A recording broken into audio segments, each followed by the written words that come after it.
In today's video, I'm going to teach you how to warp text into shape with Photoshop. Start by selecting the Type tool, then open the Character panel by going to the Window menu and choosing Character. Type the word or phrase you want to warp. The Character panel is handy for adjusting font size, tracking, and spacing so your text starts out clean and balanced. In the Layers panel, right-click your text layer and choose Convert to Smart Object. Turning it into a smart object keeps your text editable and makes your transformations non-destructive so you can tweak them later without losing quality. With the text layer active, press Ctrl+T to enter Free Transform.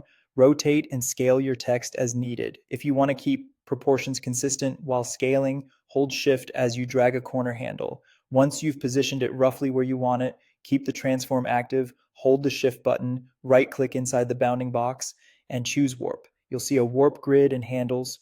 Drag the handles or the mesh itself to bend the text into your desired shape. Subtle incremental moves usually look more natural. When you're happy with the result, press Enter to commit the transformation. Next, select this warped text layer and press Ctrl+J to make a copy. Drag the copy to the top of your layer stack so it sits above everything else, and temporarily hide it by clicking the eye icon. Now create a clipping mask so your text conforms to the content directly below it. Hold Alt and click between the text layer and the layer beneath in the Layers panel. If you're clipping to an image or a shape, this will confine the text to that layer's boundaries.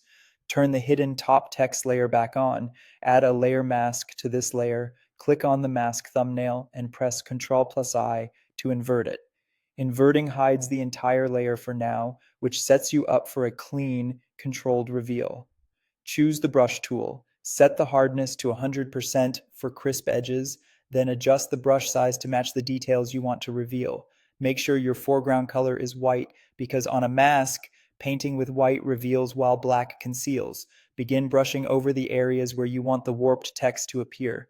Work slowly and zoom in for precision if needed. If you make a mistake, switch the brush to black to hide that area again. And that's it. If you found this tutorial helpful, don't forget to like this video and subscribe to my channel for more Photoshop tips and tutorials.